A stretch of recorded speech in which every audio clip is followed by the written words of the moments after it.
Hello everyone, স্বাগত জানাচ্ছি আরো একটি ভিডিওতে। প্রথমে বলে নিচ্ছি, আসলে দেশের বাইরে কাজ করার সুবাদে আমার দেশের শিক্ষা ব্যবস্থা এবং বাইরের দেশের শিক্ষা ব্যবস্থা, ওই দুইটার মধ্যে পার্থক্যটা আমাকে বেশি ভাবায় এবং বেশি কষ্ট লাগে। যে আমাদের দেশের বাচ্চারা কত কষ্ট করে শিখছে, ওরা যদি আমাদের এইখানকার মতো সুযোগ পেত তাহলে অনেক ভালো ভালো জায়গায় যেতে পারত। এবং আপনারা দেখবেন খেয়াল করে, আমাদের দেশ থেকে যারা ইন্টারমিডিয়েট পাশ করার পরে বিদেশে পড়াশোনা করতে যায় তারা খুবই ভালো করে। কেন? বিদেশের সিস্টেমটা এমনভাবেই ওইগুলোর সাথে আমাদের বাচ্চারা খুব সহজেই অ্যাডজাস্ট করে ফেলতে পারে এবং তারা ভালো করতে পারে। তো যাই হোক, আমরা কাজের কথায় আসি। আজকে আমি কথা বলবো যে আসলে একটা ছোট্ট বিষয় নিয়ে, একজন শিক্ষক হিসাবে আমাদের করণীয়টা কি, কর্তব্যটা কি, এবং সেই হিসাবে আমার কি কি ধরনের পদক্ষেপ নিলে পরে আমার যে শিক্ষক, সেই শিক্ষক হিসেবে আমার দায়িত্বটা পরিপূর্ণভাবে পালন করতে পারবো। তো আমি যেহেতু শিক্ষক, আমার কাজ হচ্ছে পড়ানো। মূল কথাটা হচ্ছে, পড়াইতে গেলে এখন যারা পিটি প্রাইমারি স্কুল যারা পিটি ট্রেনিং করেছেন, বিএড করেছেন, ওরা অনেক জানেন এবং পড়াতে কিভাবে হয়, কি কি জিনিস আছে সব জানেন। কিন্তু বিষয়টা হলো সেটা ইমপ্লিমেন্ট করা, এবং সেই ইমপ্লিমেন্টটা যদি করেন তাহলে সত্যিকার অর্থে আমাদের দেশের বাচ্চারা ভালো শিখবে, ভালো কিছু করতে পারবে। তবে আমি কথাগুলো আবার আপনাদেরকে বলতে পারেন যে রিপিট করছি, এবং সেই ভিডিওগুলো দেখে যদি আপনাদের একটুকু মনে হয় বাচ্চাদের জন্য কিছু করি, তাহলেই মনে হয় আমার ভালো লাগবে। আমি আবারও বলি, আমাদের দেশের যে বাচ্চারা বা যে কোনো দেশের, বিশ্বের যে কোনো দেশের বাচ্চারা, মূলত তাদেরকে 3টা শ্রেণীতে ভাগ করা যায়। যারা শিখে, সে শিক্ষার ধরন অনুযায়ী। একটা হলো অডিওটরি, যেটাকে আমরা বাংলায় বলতে পারি যে শুনে শিখে, কান দিয়ে শুনবে, শুনে শিখে। আরেক ধরনের বাচ্চারা যাদেরকে আমরা বলি ভিজুয়াল লার্নার্স, অর্থাৎ দেখে শিখে। আরেকটা হচ্ছে কিনেস্থেটিক, আরেকটা গ্রুপ, যারা কাজটা করে শিখে। এই 3 ধরনের বেশিরভাগ বাচ্চারাই 3 ধরনের মধ্যে পড়ে। আরো ভাগ আছে, তো একটা গ্রেটার সেন্সে আমি বললাম যে অডিওটরি, ভিজুয়াল, আরেকটা হচ্ছে কিনেস্থেটিক। এখন এই জিনিসগুলো কেন আমার জানা দরকার? কারণ আমি যখন ক্লাসে যাচ্ছি, আমি শুধু কথা বলছি, তাহলে কোন ধরনের বাচ্চারা শিখবে? যারা অডিওটরি, ওরা শিখবে, বাকিরা শিখতে পারবে না। আমি যদি কোনো কিছু দেখাই, তাহলে কারা শিখবে? এই অডিওটরি এবং ভিজুয়াল যারা, ওরা শিখবে। কিনেস্থেটিক যারা, ওরা শিখতে পারবে না। আর যদি আমি কিনেস্থেটিক কোনো কিছু করাই, অর্থাৎ ওদেরকে দিয়ে করাই কিছু কাজ, অর্থাৎ ডু ইট, তাহলে সবাই শিখবে। এবং বেশিরভাগ শিক্ষাটাই হয় কিনেস্থেটিক লার্নিং এর অ্যাপ্রোচটা যদি আপনারা প্রয়োগ করেন।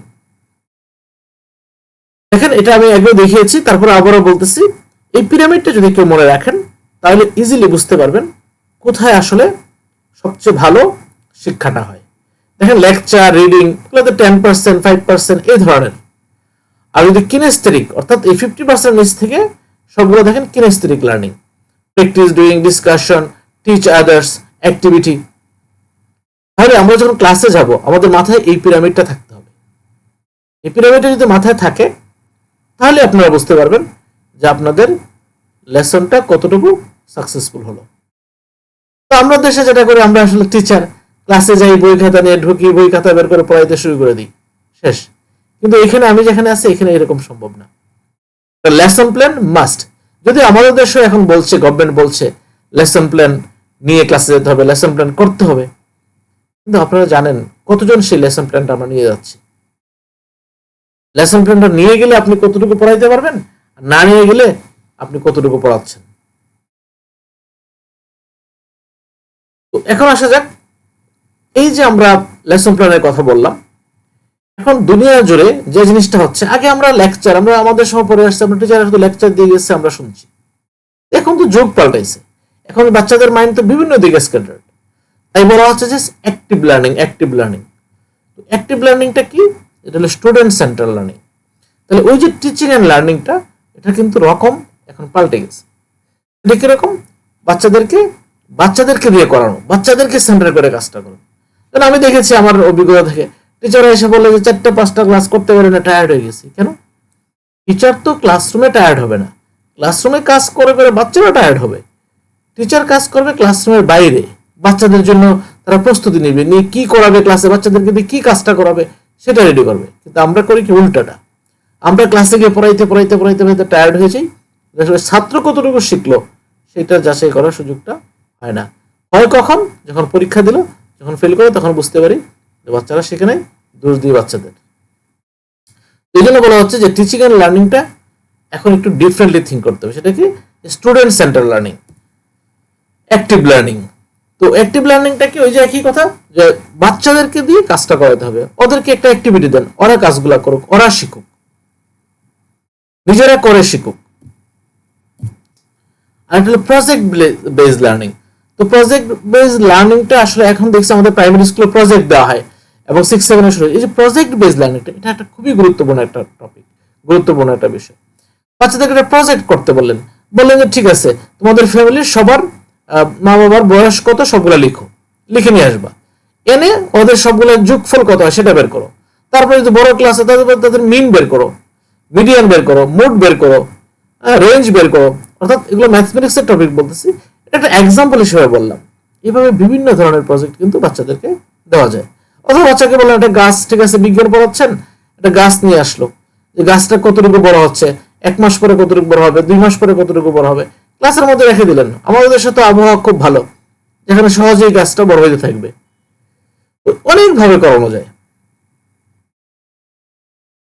তো আজকে মূলত যে কারণে আমি ভিডিওটা বানাচ্ছি সেটা হচ্ছে একটাই কারণ, যে একজন টিচার হিসাবে আমাদের কি গ্রাউন্ড রোল থাকা দরকার।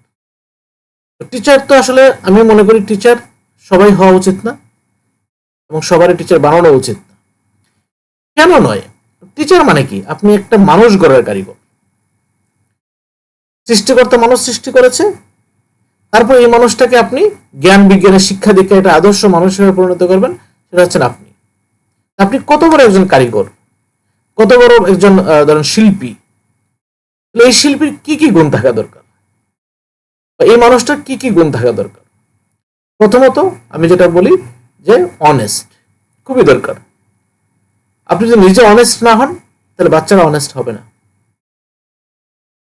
তো সে অনেস্টের জায়গা থেকে যদি বাচ্চারা কোনোদিন আপনাকে ধরে ফেলে যে আপনি অনেস্ট না, তাহলে কিন্তু আপনার কাছ থেকে বাচ্চারা শিখবে না। কাজেই সবচেয়ে বড় দরকার হলো অনেস্টি। এবং আপনি যদি অনেস্ট হন, আপনার কথা বাচ্চারা শুনবে, বাচ্চারা অনেস্ট হবে। 2 নম্বর হলো পাংচুয়াল। পাংচুয়াল কেন বলছি? কারণ আমরা দেখেন, আমরা যেখানে চাকরি করি, আমাদের ধরেন 5:55 অর্থাৎ 5:55 মর্নিং গাড়ি আসবে, ওই সময় আমাকে যেতে হবে। এর 1 মিনিট পরে এগুলো আমাকে তারা নিবে না, চলে যাবে, কিংবা আরো সমস্যা হয়ে যাবে, অনেক শোকজ করবে। টাইম মেনটেন করতে হবে।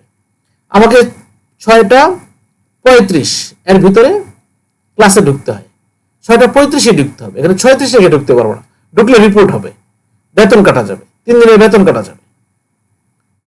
এতটুকু। মানে বাথরুমও চাইলে আপনি যেতে পারবেন না। সেটা যদি খুব বেশি আর্জেন্ট কিছু হয় তাহলে আপনাকে ইমেল দিতে হবে, কিন্তু আগে ক্লাসরুমে যেতে হবে, গিয়ে তারপর ইমেল দিবেন যে আপনার। তাও এটা সাধারণত কেউ করে না বা করা সম্ভব না। তো দেখেন, এটাকে বলে পাংচুয়ালিটি, যে টাইম আপনার টাইমের মতো যেতে হবে। তো আমাদের দেশে হয় কি, 40 মিনিটের ক্লাস, আমি গেলাম 5 মিনিট পরে, নাম ডাকলাম, খাতা নিলাম, একটু খোঁজখবর নিলাম, আরো 5 মিনিট চলে গেল 10 মিনিট, তারপরে 2 একজনকে দিয়ে একটা প্রশ্ন জিজ্ঞাসা করলাম, আর একটু কত সময় গেল, এরকম হয়। এরকম তো হয়, কিন্তু এটা বাস্তব। হ্যাঁ, আমাদের অনেক ভালো টিচার আছেন, কিন্তু ম্যাক্সিমাম যে জিনিসটা হয়, আমরা সেই দায়িত্বটা পালন করি না ঠিক মতো, অর্থাৎ আমরা পাংচুয়াল না। আমি যদি আমার ক্লাসে ঠিক মতো ঢুকি, বাচ্চারাও কিন্তু ঠিক মতো রেডি থাকবে। আমাদের ক্লাসে বলা হয় বাচ্চারা টিচার ঢোকার আগে খাতা বই নিয়ে যে স্যার আসবে, ওই স্যারের জন্য রেডি থাকবে। এবং আমরা ঠিকই টাইম লিগে ঢুকছি, এবং 2টা ক্লাসের মাঝখানে কিন্তু আপনি 2 মিনিটের বেশি লেট করতে পারবেন না। 3 মিনিটের উপর লেট করলে আপনার নামে শোকজ হবে, এবং সেখানে সিসি ক্যামেরা লাগানো আছে। তো এই যে পাংচুয়ালিটিটা খুবই দরকার। আমাদের দেশে যেমন আমাকে যদি বলা হয় যে আসলে আমাদের দেশে বাচ্চারা ওই যে ধরেন বিভিন্ন সময় আমাদের অফিস আদালত সবগুলো দেখা যায় নিয়ম শৃঙ্খলার ঘাটতি। কারণটা কি? কারণ আমরা বাচ্চাদেরকে ছোটবেলা শিখাচ্ছি না সেই পাংচুয়ালিটি কি জিনিস। আপনি যখন পাংচুয়াল হবেন, আপনার বাচ্চাও কিন্তু তখন পাংচুয়াল হবে। তারপরে আসি আমি ক্রিয়েটিভিটি। একজন টিচারকে হতে হবে ক্রিয়েটিভ। আপনি একজনকে শিখাচ্ছেন, সেই জিনিসটা কিভাবে শেখাবেন, সেখানে আপনি তাৎক্ষণিক মুহূর্তে অনেক জিনিস চিন্তা করতে পারেন, অনেকভাবে ভাবতে পারেন, অনেকভাবে চিন্তা করতে পারেন, এবং বাচ্চাদের মধ্যে সেই ক্রিয়েটিভিটিটা তৈরি করতে হবে। আবার দেখা যায় যে যোগ অঙ্ক, বিয়োগ অঙ্ক বা সিম্পল অঙ্ক ধরলাম, কিংবা যে কোনো বিষয় ধরলাম, ওই বিষয়টা যদি বাচ্চাটাকে ডিফারেন্ট ভাবে চিন্তা করে, তাহলে আমরা বলি কি হয়েছে না, হয় নাই, অর্থাৎ আপনার নিয়মের বাইরে গেলেই হয় নাই, ঠিক না। তাদেরকে ক্রিয়েটিভ করতে হবে। আমি একটা গল্প বলি। আমার এক স্টুডেন্ট একবার ঈদের পরে আমরা যখন প্রথম স্কুলে গেলাম, তখন তাদেরকে বলা হলো ইংলিশে যে তোমরা ঈদে কিভাবে কাটাইছো ঈদটা, এটা একটা লিখো। লিখতে দিলাম, প্রথম ক্লাস যেহেতু। তো লিখে দেওয়ার পরে সবাই সুন্দর সুন্দর সুন্দর সুন্দর করে কিভাবে ঈদ কাটানো লিখলো। একটা ছাত্র লিখলো, মানে আমি বাংলায় বলছি জিনিসটা, যে ঈদের দিন সবাই আমরা খুব খুশি ছিলাম, কিন্তু আমাদের গরুটা খুব কষ্টে ছিল। সবাই খুশি কারণ আমরা গরুটাকে মেরে আমরা আনন্দ ভোগ করছি। তো তার ফিলিংসটা, ছোট বাচ্চা, তো তার ফিলিংসটা দেখেন, সে কেউ কিন্তু এভাবে ভাবে নেই যে আমরা তো কোরবানি দিচ্ছি, কিন্তু সে বলতেছে যে গরুটা দিন দুঃখে ছিল। ওই যে ডিফারেন্টলি থিঙ্ক করা, এটার নাম ক্রিয়েটিভিটি। তারপরে স্মার্টনেস। তো স্মার্টনেস মানে কি? কারণ আপনি একটা শার্ট পরলেন, সেই শার্টটা ধরা গেল যে কোথাও দেখা যায় ছিঁড়া, কিংবা একটা শার্ট পরলেন, দেখা গেলো সেটা ঠিক মতো আপনি পরলেন না, বোতামটা উল্টা লাগা রাখছেন। এটা একটা এক্সাম্পল হিসেবে বললাম। তো সবকিছুতেই স্মার্টনেসটা ফুটায় তোলা, যে আপনার মধ্যে যদি স্মার্টনেস থাকে, আপনার বাচ্চারা স্মার্ট হবে। আমরা দেখি যে স্যান্ডেল পরে স্কুলে চলে যাই, না, সম্ভব না এটা। কারণ আপনাকে দেখে আপনি এখানে রোল মডেল, তাদের সামনে রোল মডেল। আপনি একটু যান, টাইটু পরে যান, সুন্দর করে যান। আমি যখন গভর্নমেন্ট প্রাইমারি স্কুলে প্রথম চাকরি দিয়েছি, আমি টাই পরে প্রথম দিন স্কুলে গেছি, এবং যতদিন ছিলাম মোটামুটি টাইটু পরে আমি স্কুলে চাকরি করছি। তো আপনাকে আপনি ফুটাই তোলেন।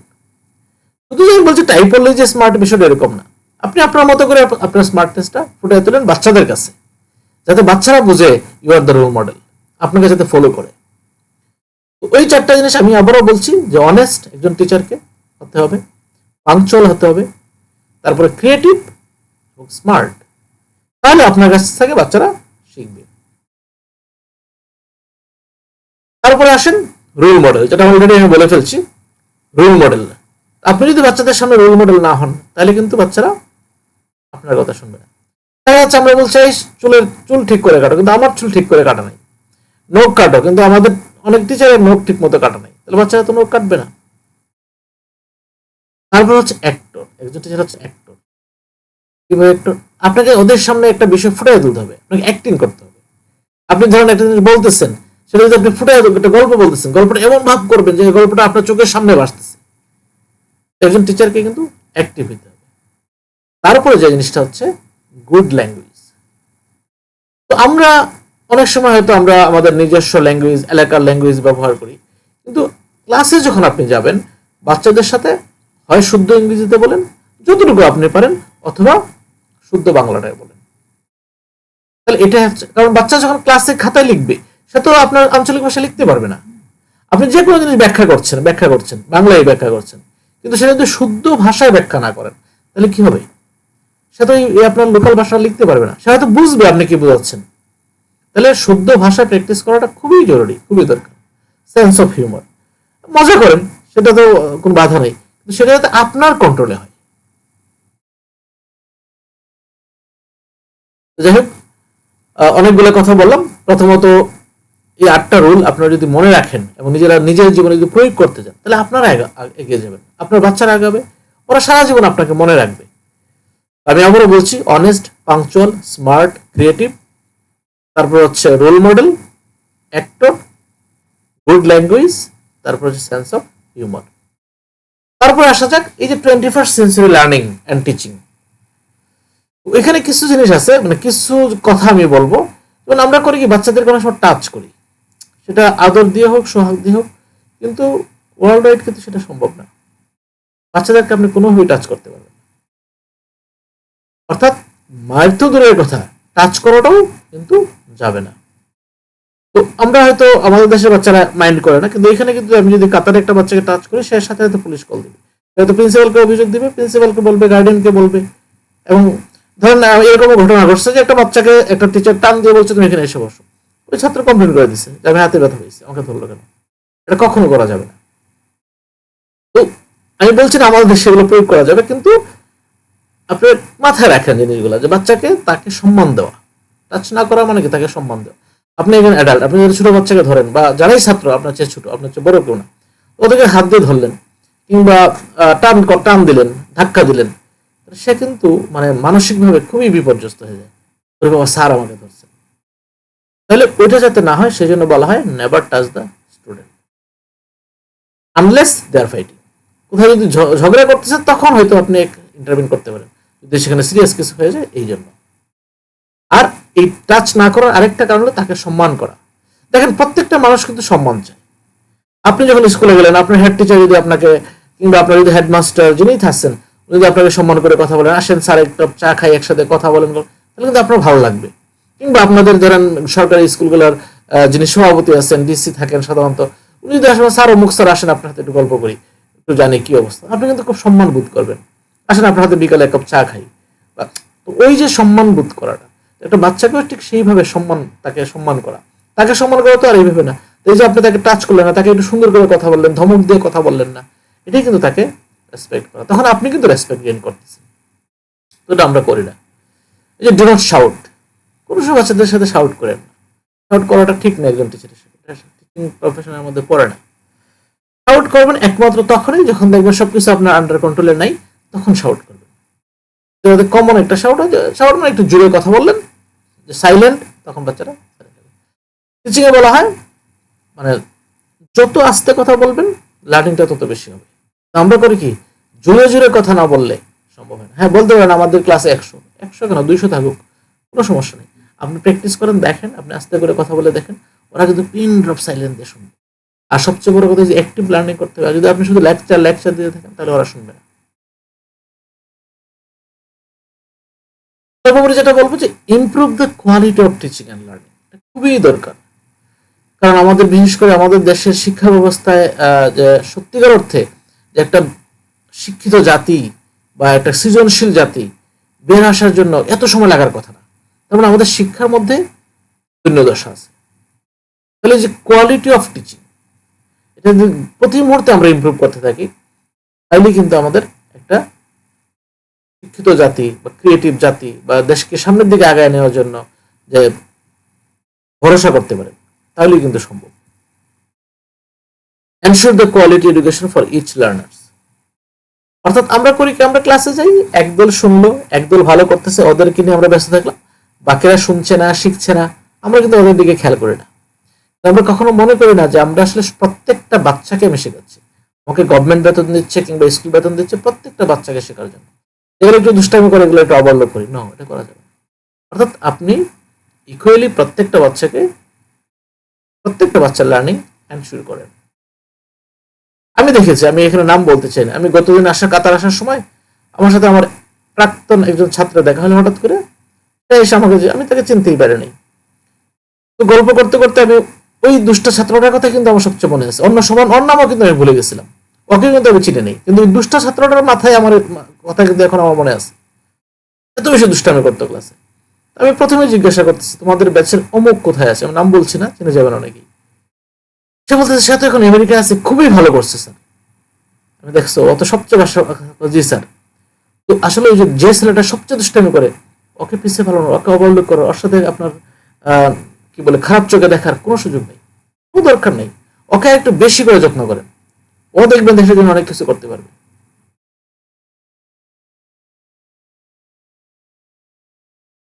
তারপর হলো প্রফেশনাল ডেভেলপমেন্ট, এটা আমরা আসলে করি না।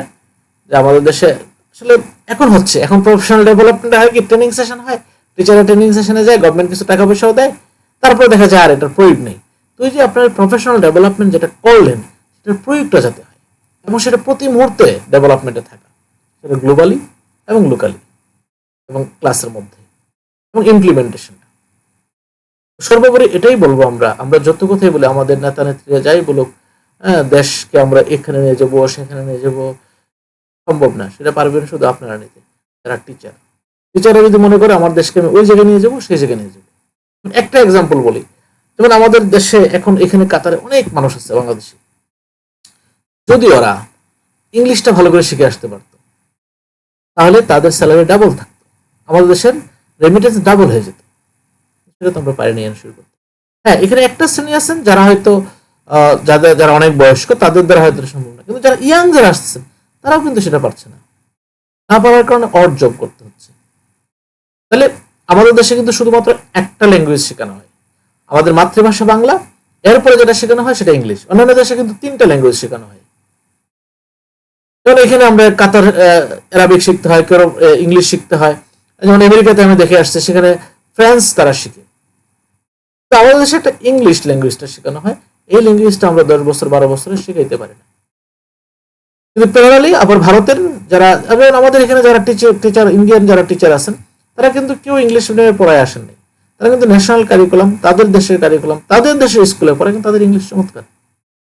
কেন? তাদের কারিকুলামে সেটা সম্ভব হয়েছে।